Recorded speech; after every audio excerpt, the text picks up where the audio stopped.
Hello dear students, welcome all of you at Meenakshi e tutor. Dear students, इससे पहले के video में हम ब्रिटिश शासनकाल के गवर्नर जनरल और वायसराय को फनी ट्रिक के थ्रू लर्न कर ही चुके हैं। आज का हमारा जो टॉपिक रहेगा थोड़ा और रोमांच से भरा हुआ, वायसराय के आवास और जो प्रमुख गवर्नर जनरल और वायसराय थे उनके द्वारा जो जो अधिनियम या कार्य किए गए उनको एक फनी ट्रिक के थ्रू हम याद करेंगे।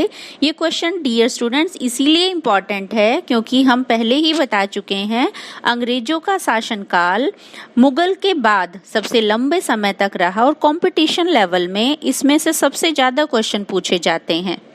तो सबसे पहली शुरुआत करते हैं हम गवर्नर जनरल के आवास से।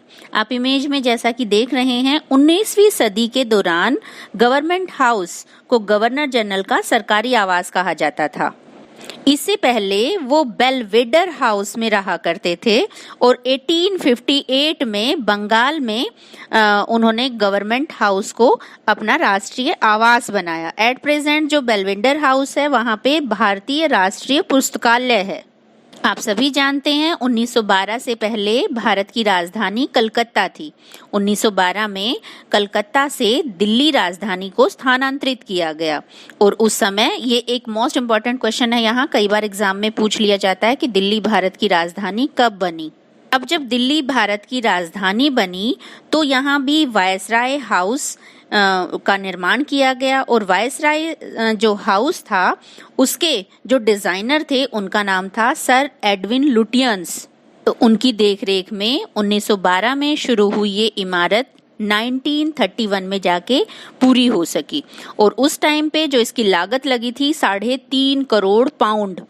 अरे बच्चों, वर्तमान में इस आवास को हम राष्ट्रपति भवन के नाम से जानते हैं। यहाँ एग्जाम पॉइंट ऑफ व्यू से आपके सामने क्वेश्चन आ सकता है कि उस समय का जो वायसराय हाउस था उसका वर्तमान में नाम क्या है। दूसरा क्वेश्चन जो यहाँ मोस्ट इम्पॉर्टेंट बन जाता है, लॉर्ड डलहौजी ने क्या किया, अपनी ग्रीष्मकालीन जो राजधानी है वो शिमला परिवर्तित कर दी क्योंकि उन्हें बहुत गर्मी लगती थी यहाँ पे। तो वो क्या करते थे, गर्मी के दिनों में वो शिमला चले जाते थे और सारा कामकाज वहीं से देखते थे। तो ग्रीष्मकालीन जो राजधानी थी वो कौन सी थी, शिमला। बच्चों, अब हमारा टॉपिक जो है थोड़ा सा फनी डायरेक्शन में मोल्ड होता है और अब हम आगे लर्न करेंगे जो हमारे प्रमुख गवर्नर जनरल और वायसराय थे उन्होंने कौन कौन से काम किए। तो सबसे पहले शुरुआत करते हैं वारेन हेस्टिंग्स से जो पूर्व भारत के गवर्नर जनरल थे। सबसे पहले हम आपको बता दें कि उनके द्वारा काम क्या क्या किए गए थे। उनके द्वारा काम किए गए थे कोर्ट की स्थापना, रेवेन्यू बोर्ड, पिट्स विरोधी बिल, महाभियोगी और द्वारा मदरसे खोले गए थे और द्वैत शासन का अंत किया गया था। यहाँ इसको लर्न करते हैं। हेस्टिंग्स पहला गवर्नर जनरल आया, कोर्ट रेवेन्यू बोर्ड बनाया, पिट्स विरोधी महाभियोगी खोल मदरसे द्वैत भगाया। इस तरह एक्सप्लेनेशन में आप देख सकते हैं और उनको आसानी से लर्न कर सकते हैं।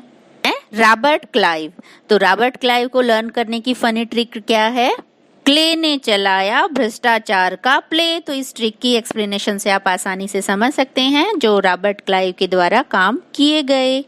हम लर्न करते हैं लॉर्ड विलियम बेंटिंग।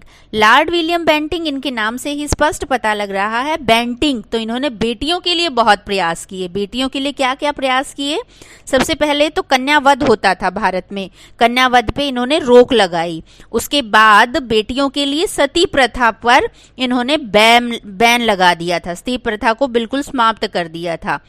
और बेंटिंग ने ही यानी कि ठगी को भी इन्होंने उसका उन्मूलन किया। ठगी समय में एक आतंक था तो ठगी को भी इन्होंने पूरी तरह से बैन कर दिया था। तो इस तरीके से इसके नाम से ही हम लर्न कर सकते हैं बेटियों के लिए बहुत प्रयत्न किए और बेंटिंग यानी कि ठगी व्यवस्था पर भी इन्होंने बैन लगा दिया। हम बहुत ही फनी ट्रिक से लर्न करते हैं लॉर्ड डलहौजी के कारनामे। लॉर्ड डलहौजी को लर्न करने की जो एक फनी ट्रिक हमने तैयार की है वो देखिए।